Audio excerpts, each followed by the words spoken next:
Okay, it's 1:03. We're going to get started, and as people join us, we will get them up to speed. Good afternoon.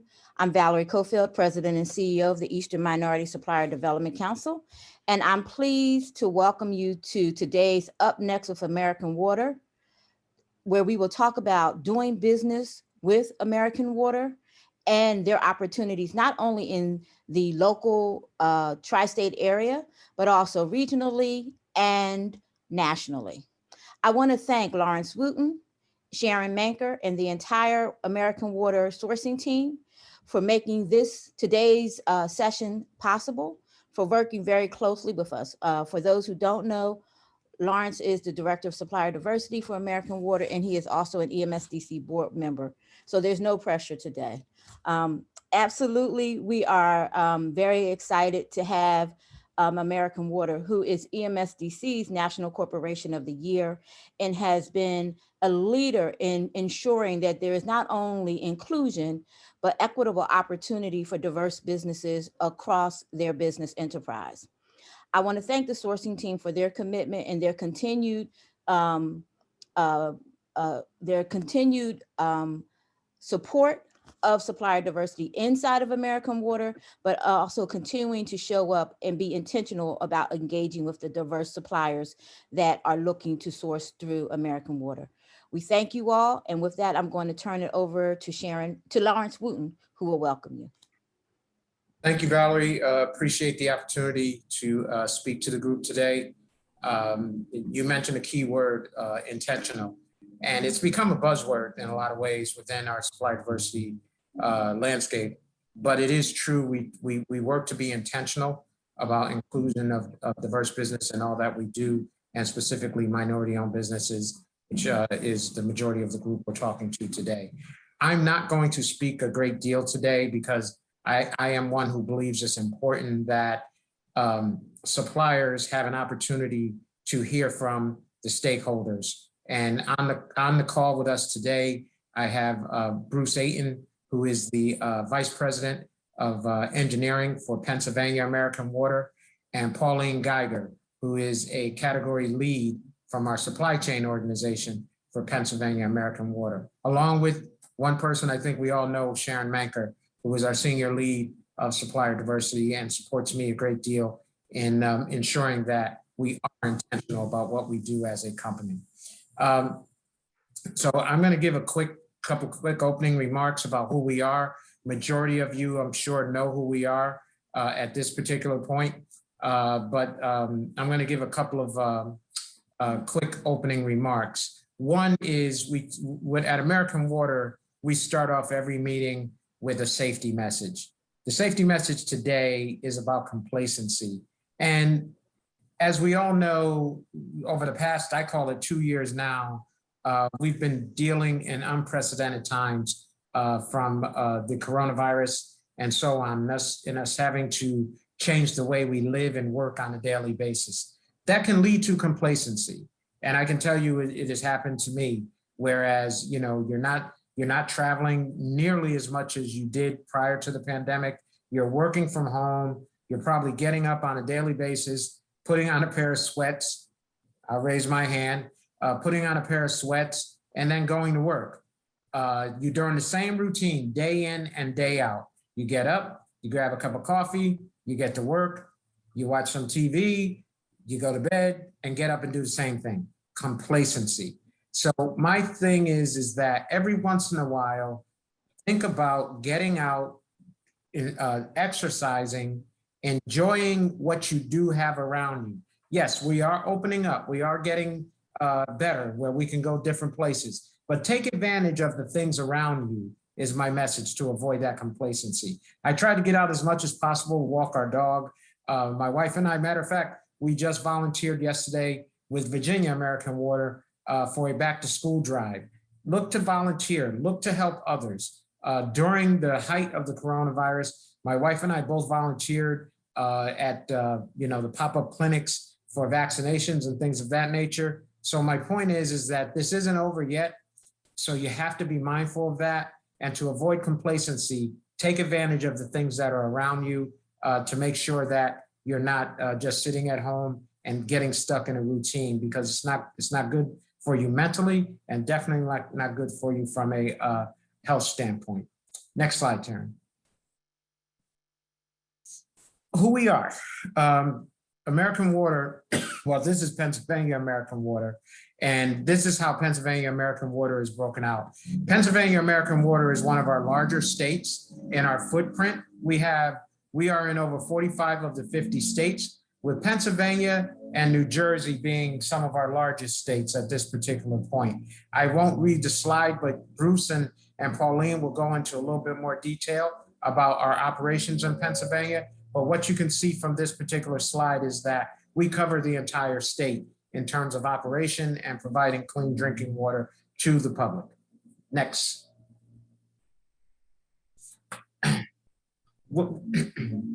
Okay, so again, this is who we are as a company. This is the infrastructure. One of the biggest things for us at American Water, a number of times people will associate us with bottled water. We are not a bottled water company. We are actually a water utility. I always say we put pipe in the ground. What does that mean? That's infrastructure. So the biggest opportunity for us is suppliers that can help us and assist us in putting pipe in the ground to provide clean drinking water for all of the customers that we have across our footprint. So infrastructure is key to us. We spend a great deal of money in terms of capital on an annual basis in support of infrastructure, putting pipe in the ground, repaving roads, all of those building new facilities. And Bruce will talk a little bit about it, but we will be building a new facility in the state of Pennsylvania. So infrastructure is key to us. Next.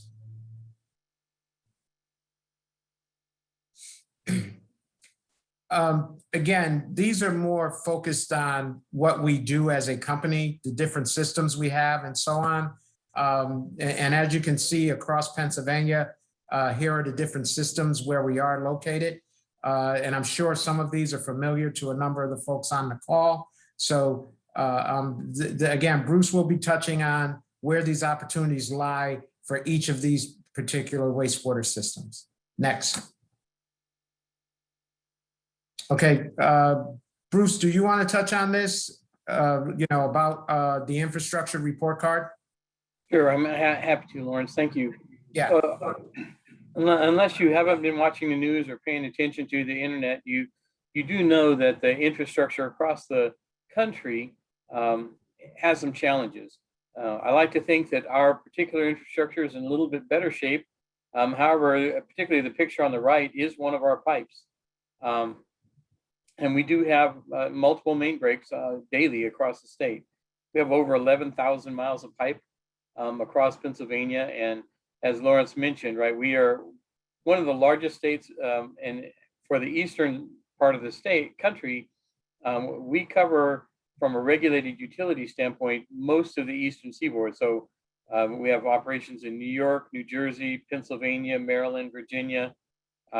So wherever you're located, we probably have something going on. Here in Pennsylvania, we invest about $400 million a year in upgrading our infrastructure.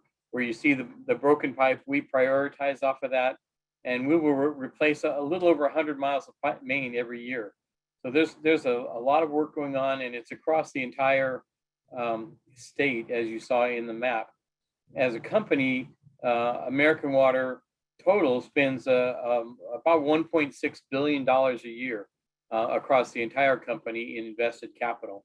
This is our capital over the next kind of historic look, but we've spent about 3.8 billion, and over the next 5 years we'll spend a little bit over $1 billion, just continuing to upgrade our plants, and in some cases building a new plant. Down in the southeast part of the state, we have one plant that dates back to the late 1800s, and we'll be replacing that plant in its entirety. So about a $50 million project. So we're always looking for contractors and like to partner with people that like to do a good job, and particularly those that are diverse. So Pauline's been instrumental in helping us find more diverse contractors, but we look and appreciate the agency today helping us maybe identify and build relationship with some new people.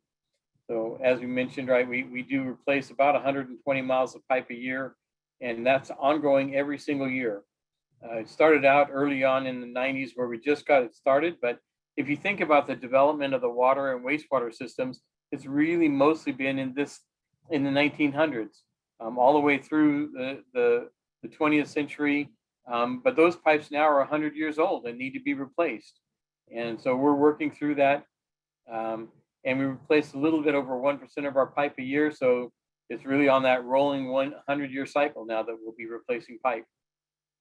So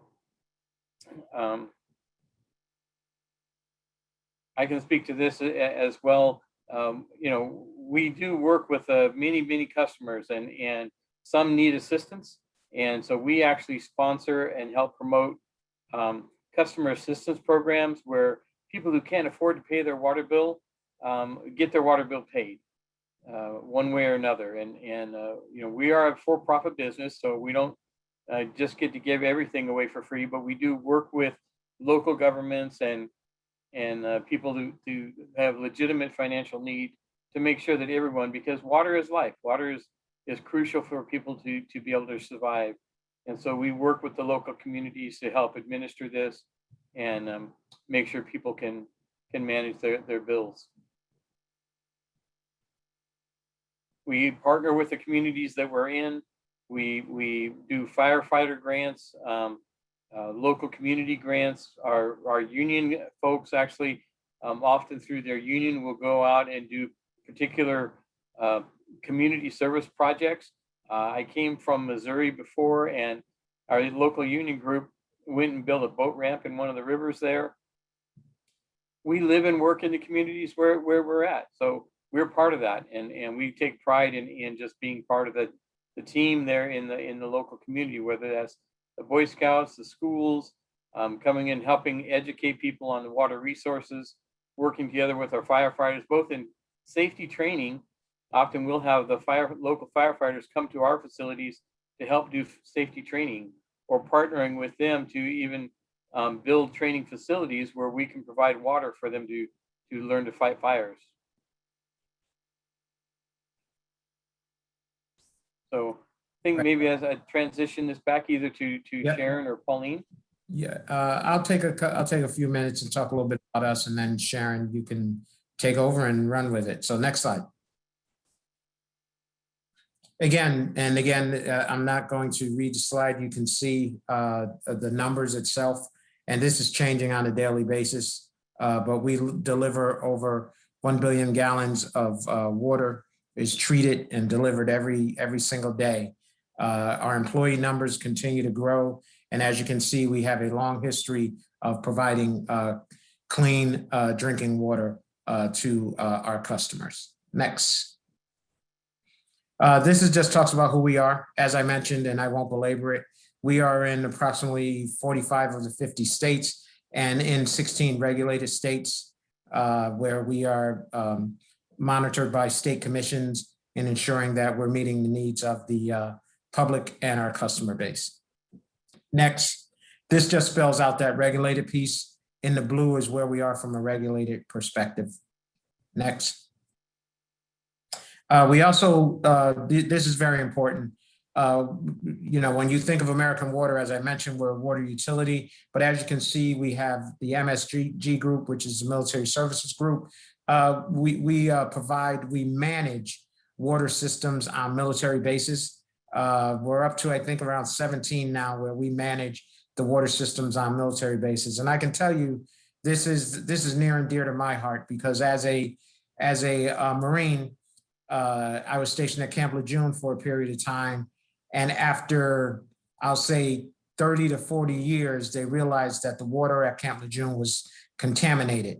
And a number of Marines have suffered because of it.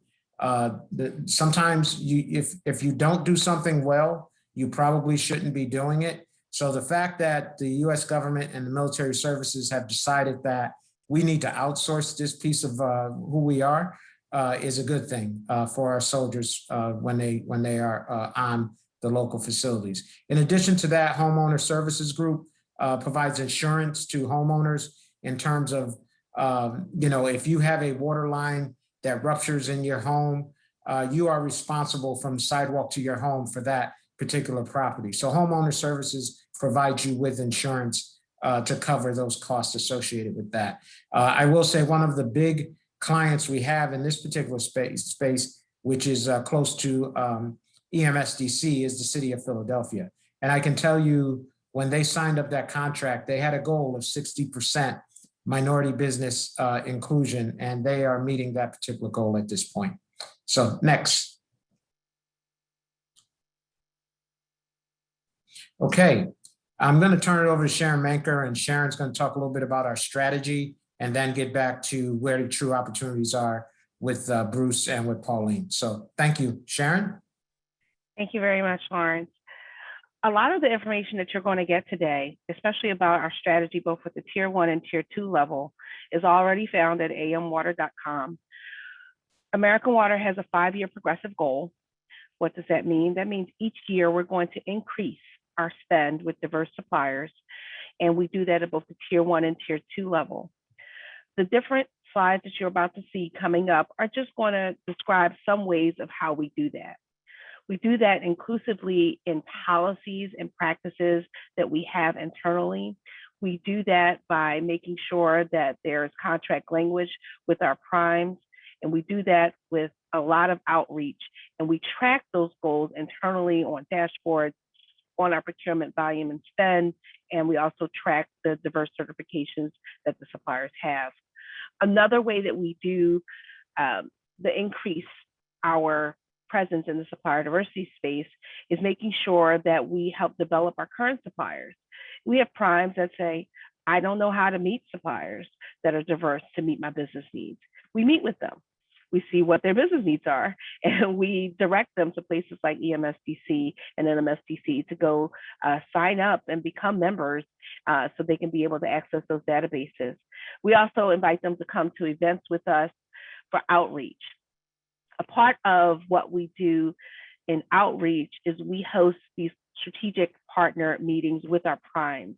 They're mandatory meetings. In this one picture here up on the screen, this shows a mandatory meeting that we had with Pennsylvania primes.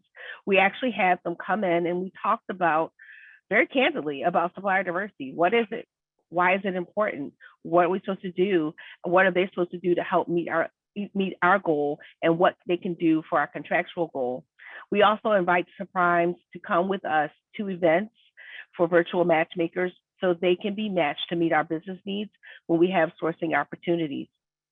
Later on in the slides, you're going to get information on what opportunities are out there, and that's where Bruce and Pauline will jump in. The basic decision-making criteria that I listed here is just to give you just a little glimpse of our priorities. Safety is not only a part of our core value and mission, but it is a priority at American Water. We want to make sure that prime suppliers that are working with American Water are working in a safe manner, and you are going home whole and holistically, just how you came to one of our job sites. Your price and cost are very important to us. Being able to deliver on the services or products that you have outlined in your capability statement, being able to have resources for any capabilities that you have put out there, you being able to track your own safety records. That is done by a third party for us, but that is essential for different categories, especially in the construction field, and making sure that you're responsive to inquiries on those products, services.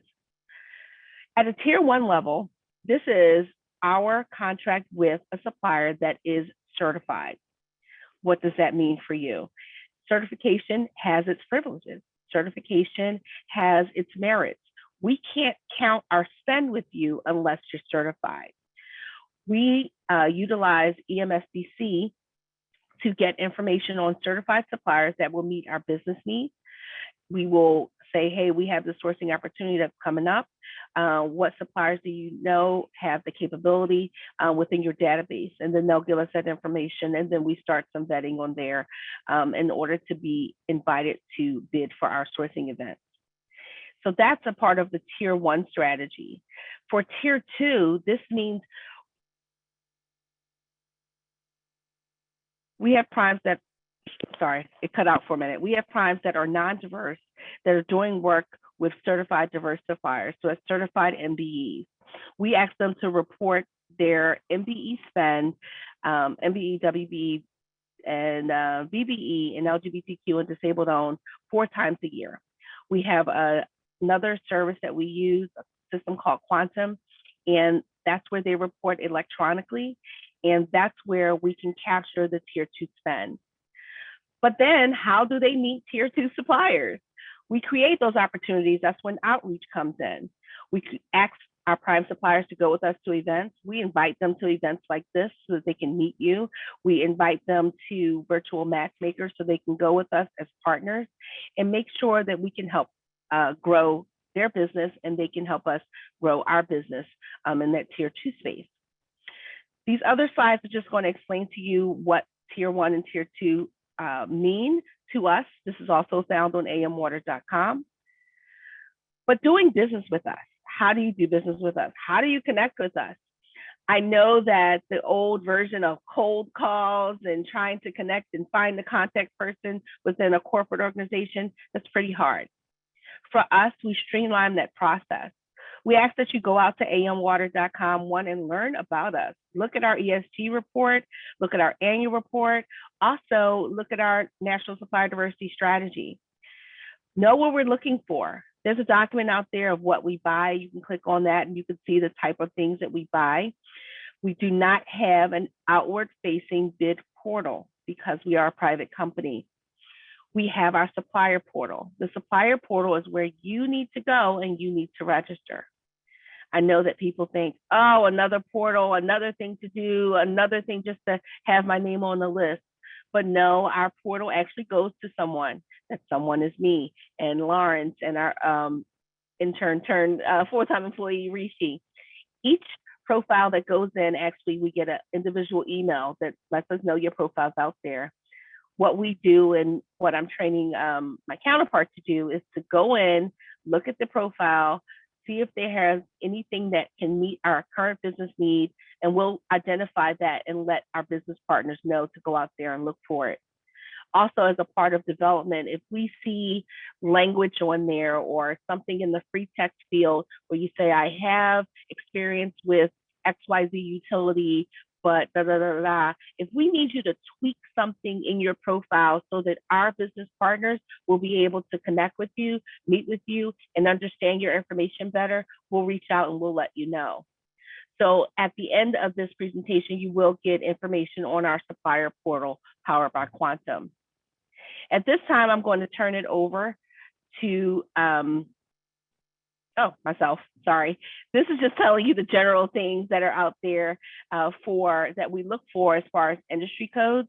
And then after this, we're going to have both Bruce, Aiden, and Pauline Geiger come back on, and they're going to specifically tell you opportunities that are open and future for the whole Mid-Atlantic region. As a general rule of thumb, these industry codes for network and pipeline maintenance and repair services are what we always need help in for all of our business units in all of the states that we support. This is because our primary and highest spend categories are in construction, engineering, laying the pipe in the ground to keep clean water flowing. These industry codes are important, especially when you are pulling together your information for your profile. You are allowed to select a primary and a secondary industry code. Some category leads go in and search by industry code, some search by keywords. So these are important factors when you are creating your profile. So now I'm going to ask for Bruce and Pauline to come on camera.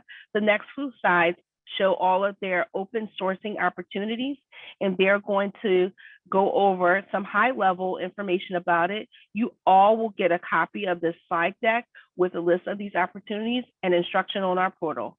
Bruce, Pauline, over to you. Okay, I'd like to start, Bruce, if you don't mind, let everyone know who I am. So I'm a senior buyer that handles the contracts for Eastern Pennsylvania and West Virginia. I'm the diversity lead for those states. I support both the operations and engineering teams. Our region manages over $2 billion in spend, and our goal is to increase our diverse spend. We're looking for additional certified diverse suppliers that are willing to get registered into IS Networld, which is our safety auditing third-party company that helps us with that.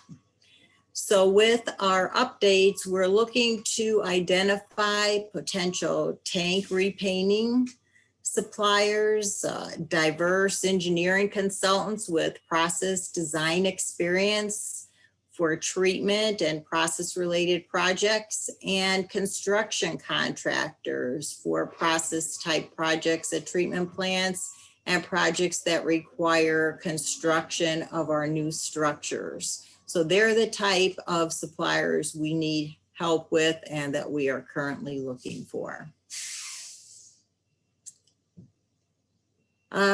You could go on from here. That's good.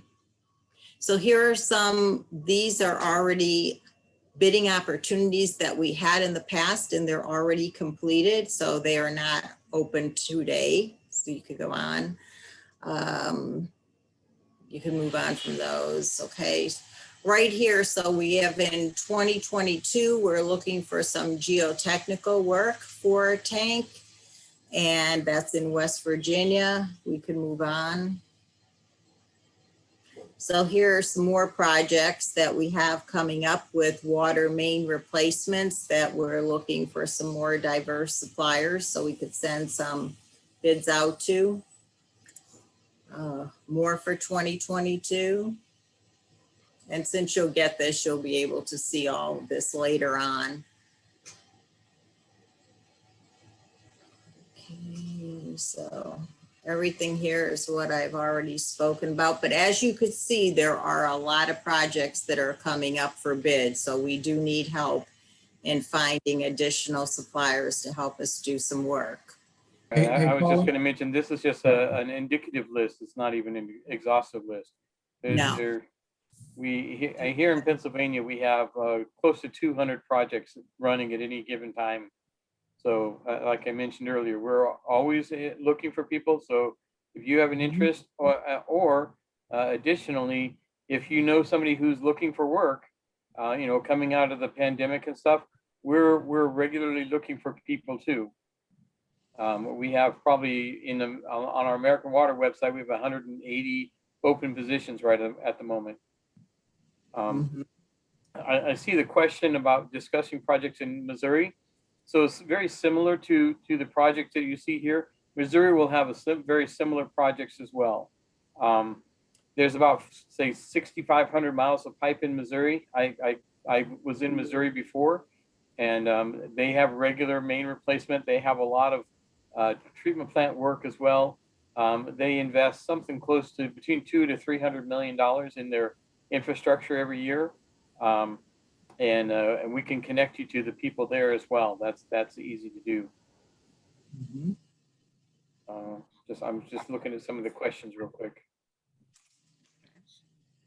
One I have, Bruce, this is Larry and Pauline. A number of projects, which is great, and this is great information.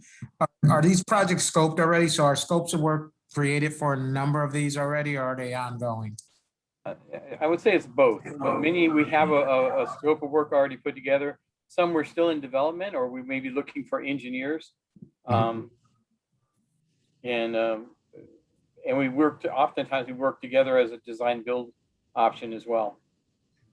Okay, thank you.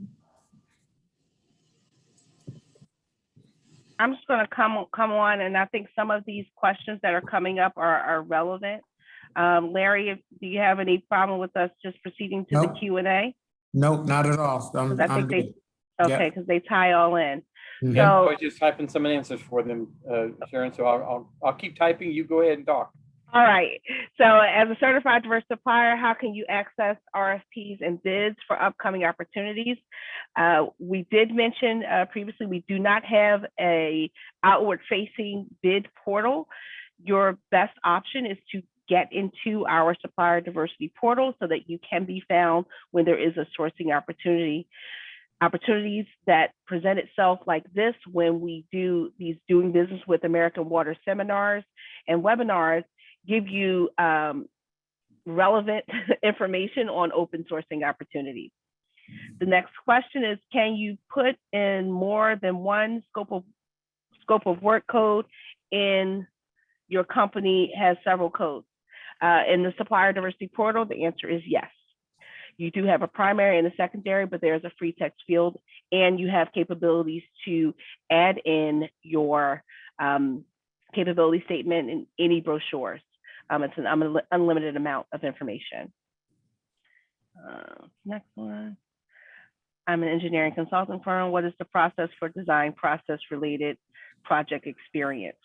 So I would ask that Bruce or Pauline, if you could take that one.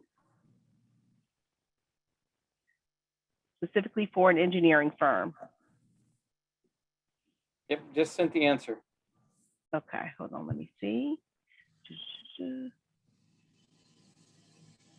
Okay, it says, please reach out and become registered, and we would be happy to work with you together. If there are any issues, you will get the email and contact information for everyone involved in this call. So if you have specific engineering questions, that will be done. We have we are one of only a few firms for MBE and disabled veterans. We have the ability to provide stop loss in 50 states. I would love the opportunity for introduction. What you would be asked to do is to please go update or create your profile in our portal, and our sourcing professionals and our engineering operations all have access to our portal, so you can be able to connect with them. Professional services. Ooh, we've done a lot in the professional services category. I can speak to it at the national level for professional services, and I'm going to give an example for legal services. That's something that's kind of I would say an untapped market, but it's a market that had a lot of barriers to entry. We have made great strides here at American Water. And by that is because our business stakeholders are meeting with us on a continuous, regular basis. We want to know how they make their decisions, especially in professional services for corporate services like finance and engineering and legal services. And so we meet with them on a regular basis to determine what they need for the business need that is current and future. And in those states, that's when we reach out to both EMSDC and also in our database. So getting in our database will help you be found for sourcing opportunities. Just a point kind of around EMSDC. We work closely with EMSDC in terms of when we have opportunities come up, we will contact Valerie and the team and say, hey, we're looking for engineering firms in central Pennsylvania that have the capability of doing X, Y, Z, and we'll try to share a scope of work with them. So I say that to say, when we talk about, back to that question about RFPs and things of that nature and publicizing that, we utilize our partnership with EMSDC to get the message out to minority-owned businesses that there is an opportunity for whatever it may be at that particular time. So it's kind of twofold. One, yes, get into our database, but if Bruce or Pauline come to us and say, hey, we've got a project coming up in the next 6 months, and here's what we're looking for, we utilize our partnership with EMSDC to identify suppliers also. So I know if you're probably a part of this call, you're probably already certified one, but also in the network. So just know that even though we don't publicize our RFPs, we do utilize our partnerships with organizations such as EMSDC to identify suppliers. So thank you. Thank you, Lauren. I saw several questions in the chat about where's the URL for the actual database. I just uploaded a document that all the attendees can see, and that has all of the information on our supplier diversity portal. And it will also go out to all the attendees after this meeting. I'm putting that in there. Answer that live. I want to make sure no one's missed. All right, I'll take, I'm looking at the one from Bernard. I'll take that one. go ahead. Our percentage of spend with diverse suppliers on the first tier. Let me just say this. I've been with the company just over 4 years now, and what I was tasked to do was come up with a goal strategy for overall American Water, but also for each individual state. So we developed what we called the 5-year progressive goal strategy. We looked at the baseline. We looked at what each state was doing, in 2 previous years, and we utilized that as a baseline to set goals. We are now in our 3rd year, right, Sharon? Our 3rd year of measuring each state against their goal, which rolls up to all of American Water.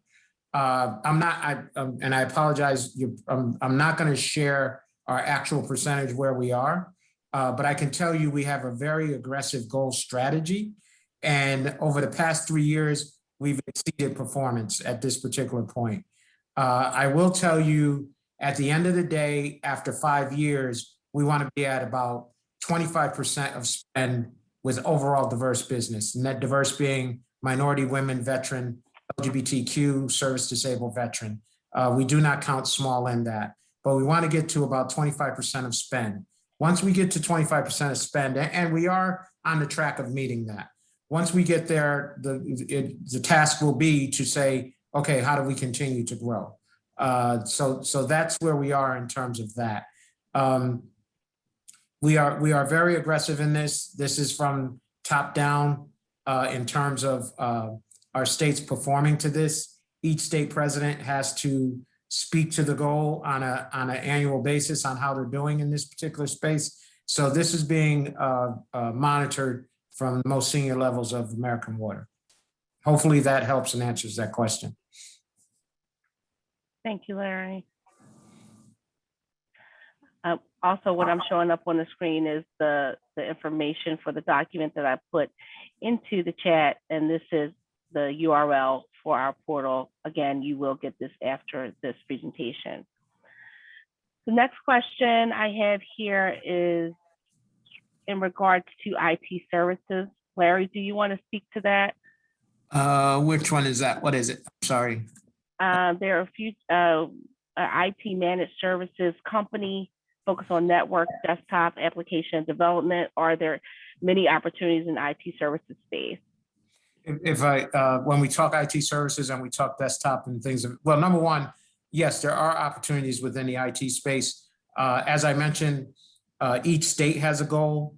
Each one of what we call our executive leadership team has a goal. Part of that executive leadership team is our CIO. This is the first year where the ELT members, so we talk about legal, we talk about IT, we talk about HR, communications. All of those folks now have goals because this is the spend which we view as managed from a corporate perspective. So all of those folks now have goals associated with supplier diversity. This is the first year we put the goals to them. Next year, we will get more aggressive with them in meeting certain initiatives in this particular space. But specifically for IT, yes, there is opportunity there. I will tell you this year, it was this year, we signed an agreement with a minority woman-owned firm to manage all of our hardware, our IT hardware. So we were buying directly from Dell for a number of years. We've decided to bring on a minority woman-owned business, which will manage that for us now. They will inventory the desktops and laptops for us. They image the machines and they deliver to our need. I think that's the space where you're looking at. So we just signed a 3-year contract with a minority woman-owned business for that particular spend. But there is other opportunity within the IT space, and I hopefully will open that up even more. I can tell you, Sharon and I have worked very hard to get a foothold into IT because we view that as fertile ground for diverse participation. It has not always been an area, and this is just specific to American Water, an area where they've asked for a lot of help and support because a lot of times they were basically sourcing on their own and then coming to procurement to write the contract, but they had already selected suppliers. Excuse me, we're breaking into that now and they are seeing the value in including diverse suppliers in their spend. Thank you for that. There's also a complement to that question. Can you share the name of the WBE who Sure. is working with IT space for partnership opportunities? Yeah, I don't think she'd mind. TCGI, which is Avis Yates Rivers, is the owner of that company that won that particular bid. Thank you. All right, I think I'm trying to make sure we're answering all the questions. I did see a question over there, and I think Bruce already answered it about the financial services space. In the financial services space, we've had strides there as well. They may not go into the database, but Lawrence actually meets with them at a higher level because that's all with that big dollar, big money and benefits and all that stuff, big money stuff. And so there have been diverse suppliers identified to work in that space. And as more opportunities come up, it will be important that for you to get your profile updated in our database so that when there is a business need or a recommendation that we can make to them, we'll have all of your information and your capability statement at hand. Yeah. You know, Sharon has touched on professional services and she did a phenomenal job working with our legal team in ensuring that they were including diverse legal firms. Well, basically Sharon put together a survey to send out to our top 25 legal firms that we were working with. And we were asking the question about the diversity of the law firm. In addition to that, that was an inroads for Sharon to basically say, hey, why don't you look to use diverse legal firms for some of the things that we're doing?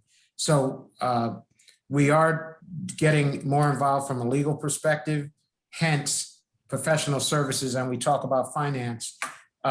We have made some inroads with Treasury, where we've introduced diverse money management companies to the Treasury Department, and they've been successful in being awarded some of managing some of our pension funds and things of that nature.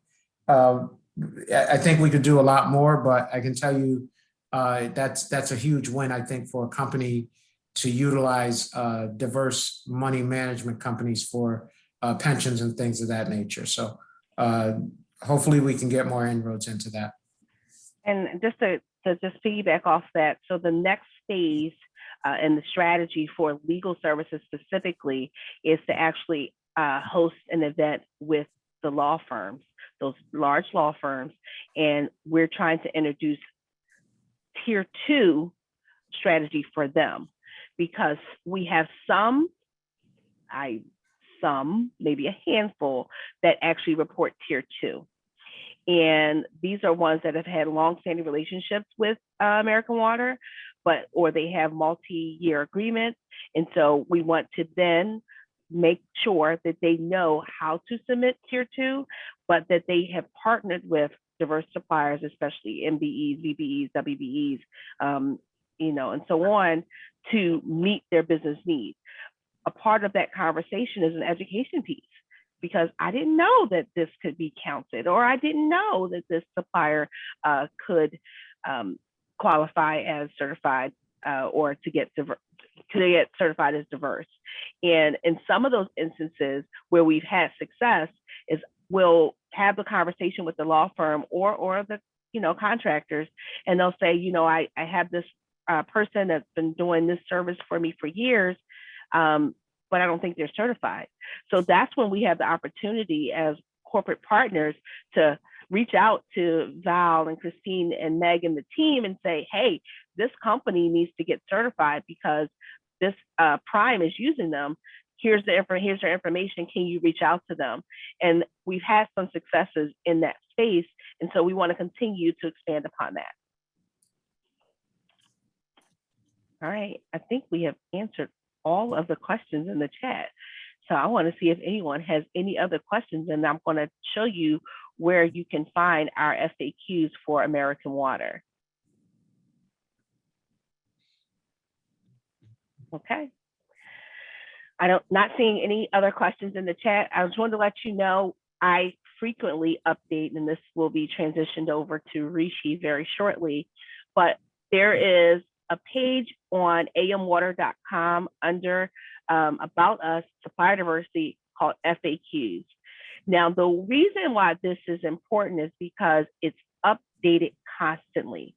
We come to these events, we see information or questions that aren't addressed or on the FAQs, and I update them. And the reason why it's a very fluid site for information is because the more information we can give you to be successful, it's the better for us and for you. The more information you can get out there, where to go, what to do, who to contact, it's important for you to do that. So I implore you, once you get this deck, to go to our FAQs page. Please make sure that you register in our portal. And I'm going to turn it back over to Larry. Well,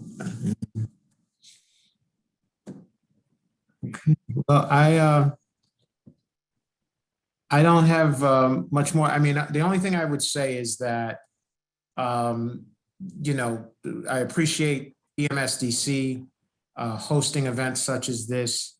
We always want to get the word out about American Water and be intentional about our efforts to increase opportunity for diverse suppliers and specifically minority-owned businesses at this particular point. I think everyone would agree this is a journey. We've come a long way in a short period of time in enhancing who we are as a company and how we want to include diverse suppliers in all that we do. But we still have a lot of work to do. And we will be successful with partners such as Bruce and Pauline. We like to do these types of events across the country. I can tell you, being in a virtual environment in some ways has hurt us, but in other ways has helped us. As we all know, usually we would probably be in person, and that would limit participation. Bruce may not be able to come to an event in person. Pauline may not be able to come to an event in person, but having a virtual event allows us to have the stakeholders, the people who are making buying decisions, participate in these types of events. And I always believe that that's key. I have a little saying, people get tired of talking to Sharon Manker and Larry Wooten. They want to talk to the stakeholders, the people who are making buying decisions. And I believe that's important. So that's what this is about. We'll help you help us in increasing opportunities. So again, thank you for your time and look forward to working with all of you. So Valerie, I'll turn it back over to you. Thank you, Lawrence, and thank you, Sharon, Pauline, and Bruce for this afternoon. It's really been a really engaging conversation. And the fact that you were prepared to have, you were prepared with answers to real-time questions that our participants, our attendees had to offer today is just indicative of the commitment that American Water has to, number one, transparency, but also to creating a line of sight to the opportunities that they have. It is this type of partnership that allows our businesses to understand how to engage with American Water and to really bring their services, their solutions, their supplies to your attention. I want to thank everyone who has participated today. Please reach out and use the information that is available to you. We have recorded this event, so it will be available on EMSDC's website. In addition to that, the slide deck will be made available to all of the participants. As always, EMSDC is your source to opportunities. Please do not hesitate to reach out to any member of the team, including myself. We have a new website, so we encourage you to go to our website and use the tools that are on the website at www.emsdc.org. And we thank you all for attending today. Be well, stay safe, and we'll see you very soon. And thank you, Valerie. Good Thanks again for Afternoon. the Thank you, opportunity. American Water.